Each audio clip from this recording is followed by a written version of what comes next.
Hello guys, welcome on my YouTube channel Compteria. In the previous lecture of sociology we will discuss about सामाजिक परिवर्तन की प्रक्रिया, संस्कृतिकरण, पश्चिमीकरण, आधुनिकीकरण. Before wasting our time we will start our new lecture. पश्चिमीकरण और आधुनिकीकरण शब्दों को कई बार पर्यायवाची के रूप में एक दूसरे के स्थान पर प्रयोग कर लिया जाता है, लेकिन तार्किक दृष्टि से ये ठीक नहीं है। आधुनिकीकरण की अवधारणा पश्चिमीकरण से अधिक व्यापक है।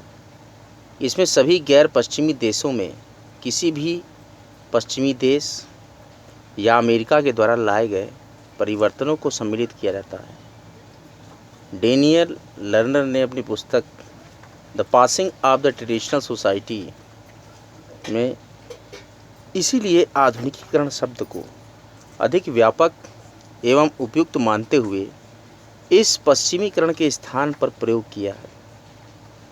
लर्नर के अनुसार आधुनिकीकरण में अशांति युक्त सकारात्मक भावना सम्मिलित होती है, सार्वजनिक संस्थानों के साथ साथ निजी आकांक्षाओं को भी प्रभावित करती है। वास्तव में आधुनिकीकरण नव संस्कृतिकरण को इंगित करने वाला एक शब्द अवधारणा है जो मनुष्यों की वृत्तियों, उनके व्यवहारों और संबंधों तथा आर्थिक एवं राजनीतिक परिवर्तनों को अभिव्यक्त करता है। ये परिवर्तन एक दूसरे से संबद्ध है।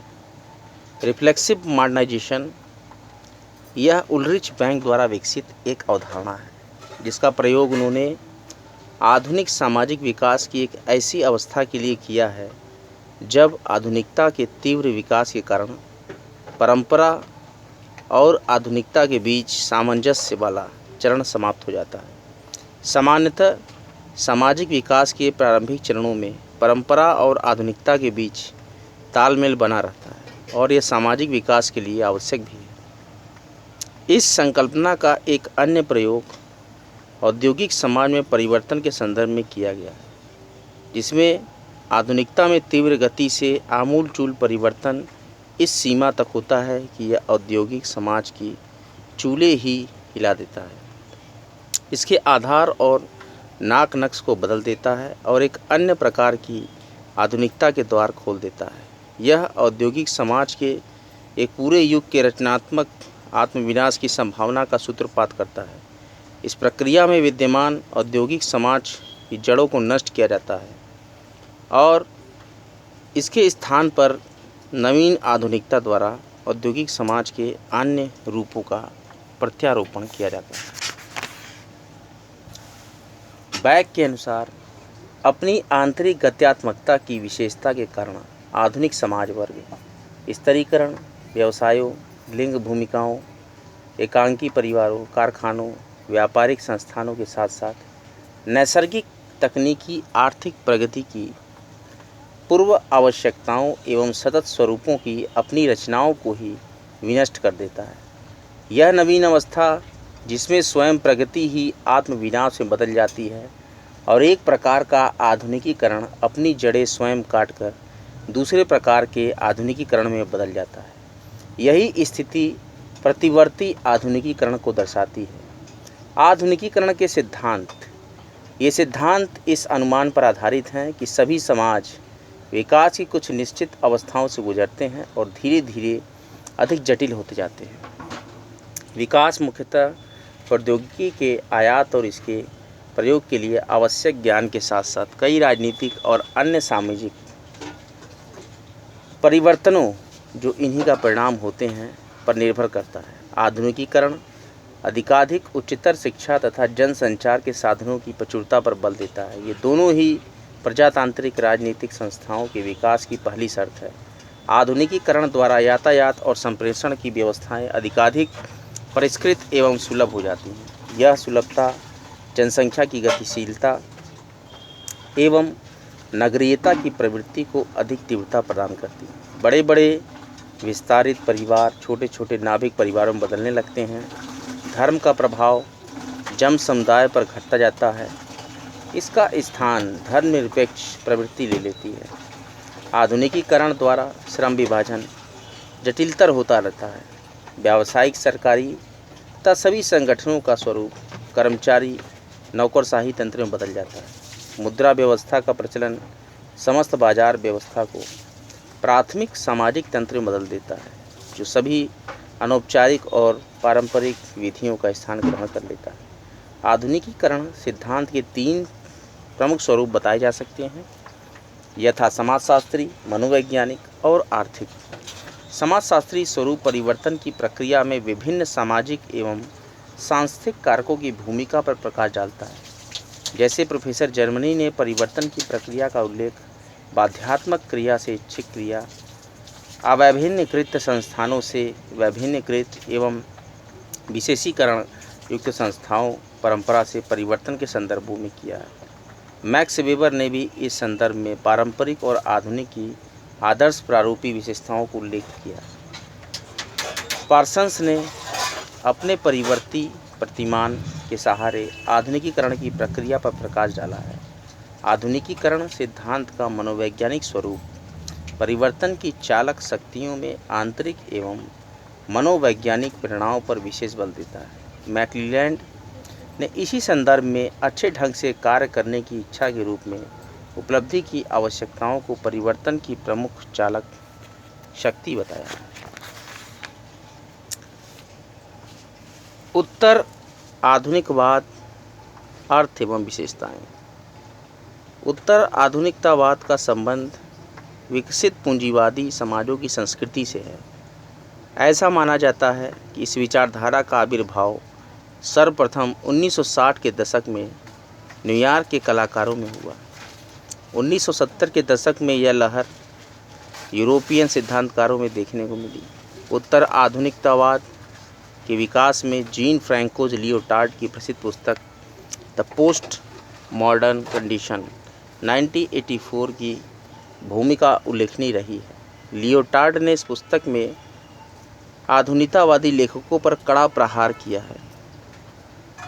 एक संश्लेषणात्मक सिद्धांत के रूप में उत्तर आधुनिकतावाद सबसे महत्वपूर्ण नवीनतम बहुविषयक शैक्षणिक विकास है। कला, साहित्य, वास्तुशास्त्र, नृत्य, रंगमंच, संगीत, समाज, संस्कृति से जुड़े विविध क्षेत्रों में इसका व्यापक उपयोग हुआ है। उत्तर आधुनिकता के व्याख्यानों में Foucault, Douglas Kellner, D Harvey, Jean Baudrillard, Derrida, Bogard और फ्रेडरिक जॉनसन प्रमुख हैं। उत्तर आधुनिकतावादी विचारधारा आधुनिकतावाद की प्रतिक्रिया स्वरूप पैदा हुई है। जॉन स्टीजर लिखते हैं कि आधुनिकतावाद को जहां विवेकशीलता से जोड़ा जाता है, वहीं उत्तर आधुनिकता को अविवेकी समझा जाता है और इसमें लचीलापन अधिक है। उत्तर आधुनिकतावाद का प्रयोग हमें विविध क्षेत्रों में देखने को मिलता है। यद्यपि कई विद्वान यह भी स्वीकारते हैं कि आज की अवस्था में उत्तर आधुनिकता एवं सुसंगत सिद्धांत नहीं है। उत्तर आधुनिक समाज की प्रमुख विशेषताओं में यह सिद्धांत मार्क्सवाद और प्रकारवाद का विरोध करता है। अतः यह बिल्कुल विविधतापूर्ण नवीन समाज की रचना पर बल देता है। ऐसे समाजों की प्रमुख शब्दाडंबर में विज्ञान, तकनीकी, भाषा विज्ञान, कंप्यूटर ज्ञान, भंडारण और रूपांतरण है। उत्तर आधुनिकता विशाल शब्दाडंबर एवं अलंकारिक सिद्धांतों को अस्वीकार करके स्थानीय स्तर पर छोटे विचारों का संश्लेषण करने का प्रयास करता है।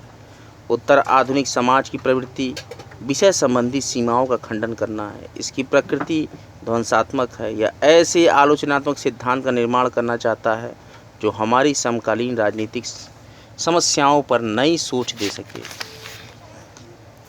यह आधुनिक समाज की बुजुर्गा कला को अस्वीकृत करके सांस्कारिक एवं दरबारी कला को मान्यता प्रदान करता है, जो वस्तुतः जीवन प्रक्रियाओं से जुड़ी हुई हैं। उत्तर आधुनिकता वैज्ञानिक व वृत्तांत ज्ञान की उपेक्षा करके वाणिज्यिक ज्ञान को महत्वपूर्ण मानता है। इस प्रकार यह कहा जा सकता है कि उत्तर आधुनिकता में अधिक रुझान संश्लेषण और एकीकरण की ओर है। उत्तर आधुनिकतावादी आधुनिकवाद के प्रत्येक पहलू की आलोचना करते हैं, लेकिन रोचक तथ्य यह है कि हाल ही में जो नवीन सैद्धांतिक कृतियाँ प्रकाशित हो रही हैं, वे उत्तर आधुनिकवाद से एक युग आगे हैं। जेम्स डेरिडा और माइकल फुकोल्ट इस दृष्टि से उत्तर आधुनिकता को नए सिरे से विश्लेषित करते हैं। हर्बर्ट साइमंस और माइकल बिलिंग का आग्रह है कि उत्तर आधुनिकता के बाद राजनीतिक तथा प्रॉक्सिस विचारधारा का पुनर्निर्माण करना होगा। तब समाज में नारी आंदोलन, दलित उत्कर्ष और आलोचनात्मक मार्क्सवाद पर चिंतन की आवश्यकता है। यह विचार जुर्गेन हैबरमास से मेल खाता है, लेकिन उत्तर आधुनिकतावाद एवं उसके बाद के सैद्धांतिक उपागम समाज के कल्याण हेतु कितने प्रासंगिक होते, यह तो भविष्य ही बताएगा। माइकल फूको, प्रबुद्ध फ्रेंच दार्शनिक और बहुआयामी सिद्धांतकार फूको के समाजशास्त्र में कई विशिष्ट समाज विज्ञान निहित हैं। इन पर कार्ल मार्क्स, सिगमंड फ्रायड, नीसे, बैतेले, अल्थूजर आदि का बौद्धिक प्रभाव पड़ा। फूको ने कई विविध विषयों के चौंकाने वाले अध्ययन किए, जैसे पागलपन, चिकित्सीय ज्ञान, अपराध, जेल, सेक्सुअलिटी के सामाजिक नियंत्रण इत्यादि। फूको के कृतित्व को अत्यंत गूढ़, मौलिक एवं साथ ही विवादास्पद माना जाता है। आपकी कृतियों को काफ़ी सम्मान व लोकप्रियता हासिल हुई है। पुस्तक जगत में फूको के लेखनों की समीक्षा, आलोचना एवं विश्लेषणों की बाढ़ सी आ गई है। एलन शेरिडन ने अपनी कृति M Foucault the will to truth में फूको के संपूर्ण साहित्य का व्यवस्थित, सरल एवं क्रमबद्ध विश्लेषण प्रस्तुत किया है। फूको की प्रमुख कृतियों में the birth of the clinic 1963, madness and civilisation 1965, the order of things 1966, the archaeology of knowledge 1969, discipline and punishment 1975, the history of sexuality 2 volumes 1976, the care of the self 1986। Foucault ने मार्क्स के ज्ञान के समाजशास्त्र तथा नीशे के दार्शनिक प्रभाव से प्रभावित होकर शक्ति एवं ज्ञान के तत्वों को लेकर उत्तर संरचनावादी सिद्धांत को निर्मित किया है। आपने विचार, बातचीत, भाषण, प्रवचन, वार्तालाप, भाषा, कारण, शक्ति एवं ज्ञान पर महत्वपूर्ण काम किया है। फूको का मूल प्रश्न यह है कि किस भांति लोग अपने स्वयं तथा दूसरों पर शासन करते हैं। आपने स्पष्ट किया है कि जनता पर शासन करने का मूल मंत्र ज्ञान की शक्ति है। इस प्रकार फूको अपने संपूर्ण कृतित्व में उस ज्ञान की खोज करते हैं जो शक्ति प्रदान करता है। अपने सैद्धांतिक विवेचन में फूको ने वेबर के लौह पिंजरे संबंधी विचार को नकारा। जहाँ मार्क्स ने संपूर्ण समाज के स्तर पर शक्ति संचयन की बात की है, वहीं फूको की रुचि शक्ति की सूक्ष्म स्तरीय राजनीति से अध्ययन में रही है। फूको ने नीशे के शक्ति ज्ञान संबंधों को अधिक समाजशास्त्री ढंग से विश्लेषित किया है। फूको का उत्तर संरचनावाद व्यक्तिनिष्ठता को त्याग कर वस्तुनिष्ठता को अपनाता है, अतः यह लेवी स्ट्रेस के संरचनावाद से भिन्न है। इस प्रकार फूको विभिन्न सैद्धांतिकरण की धाराओं को सम्मिलित करके उपसंरचनावादी या उत्तर आधुनिकतावादी सिद्धांतकारों की श्रेणी में आ जाते हैं। इतिहास लेखन और समाजशास्त्र में पारंपरिक पद्धति शास्त्र और प्रस्थापनाओं का फूको विरोध करते हैं।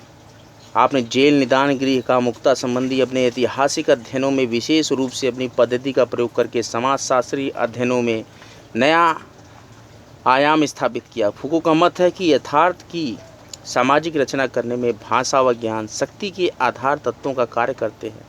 मानव शरीर को नियंत्रित करने में ज्ञान और भाषा की भूमिका विशिष्ट प्रभावशाली होती है। हम किस प्रकार शरीर के बारे में अनुभव करते हैं, यही अनुभव बाद में सामाजिक नियंत्रण के हितों में पूर्ति करता है। फूको के अनुसार कामुकता के विषय में सोचने, लिखने और बातचीत करने के लिए जिस प्रकार हम भाषा का प्रयोग करते हैं, इससे पृथक वस्तुपरक मानवीय कामुकता जैसी कोई चीज़ नहीं है।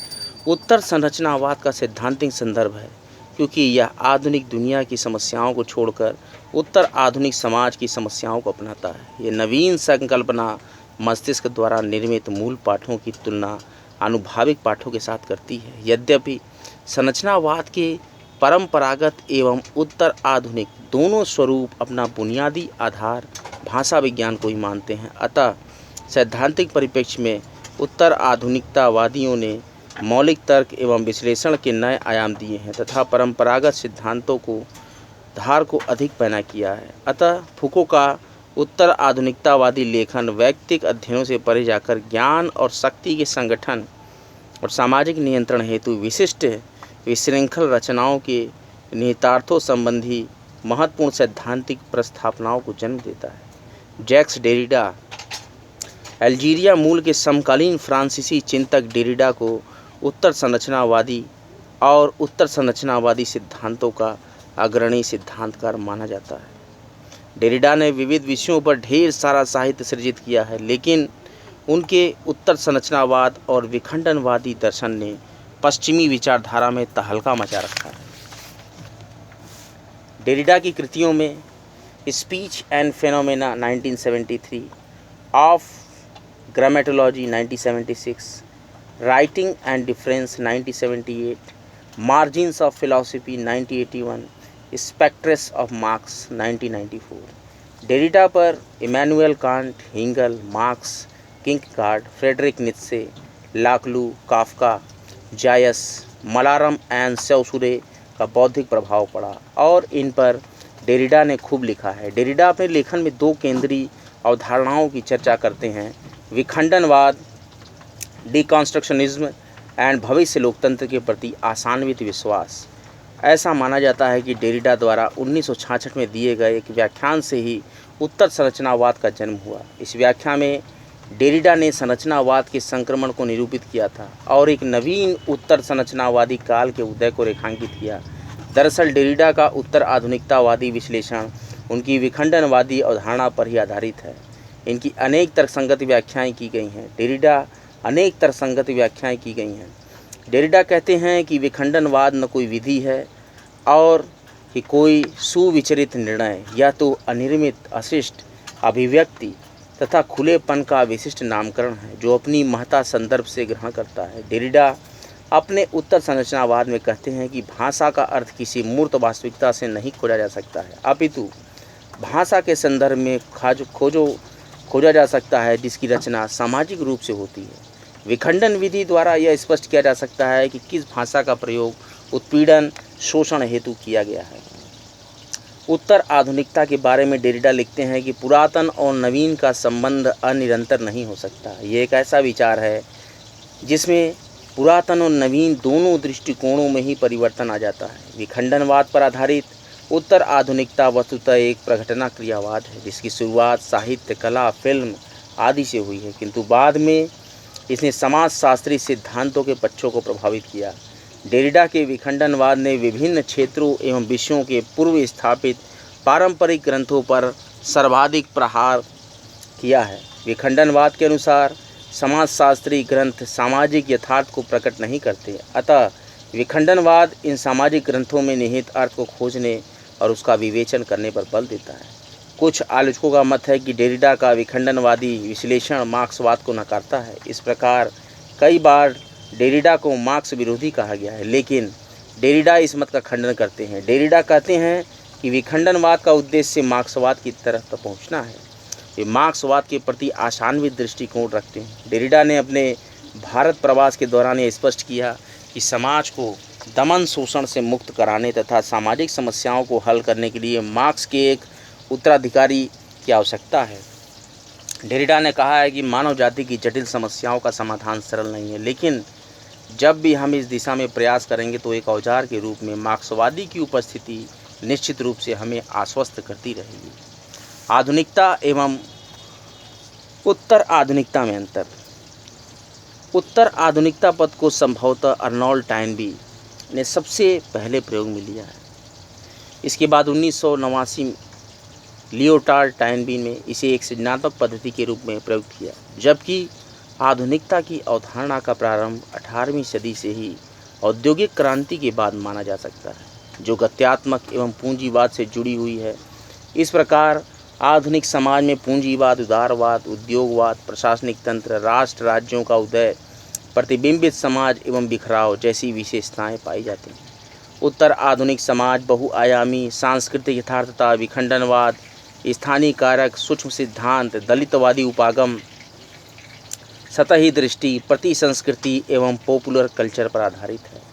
एक ओर जहां आधुनिकता पूंजीवाद और बृहद सामाजिक परिवेश की प्रतिनिधि है, वहीं दूसरी ओर उत्तर आधुनिकता स्थानीय सूक्ष्म कारकों की खोज करती है, जो समानता की अपेक्षा विविधता को स्वीकारती है। डेविड हार्वे ने अपनी पुस्तक the conditions of post modernity 1984 में उत्तर आधुनिकता को एक सांस्कृतिक अवधारणा माना है, जबकि आधुनिकता के बारे में लिखा है कि यह समाजशास्त्र के विकास से भी पहले प्रारंभ होने वाली विचारधारा है। जॉर्ज रिट्ज ने अपनी कृति post modern social theory and sociological theory में उन कारणों की खोज की है जो आधुनिकता के बाद उत्तर आधुनिकता के विकास में महत्वपूर्ण रहे हैं। माल्कम वार्ड ने लिखा है कि 1980 में दशक में आधुनिकता अपने चरम पर थी और इसी समय उत्तर आधुनिकता की प्रक्रिया प्रारंभ हो गई।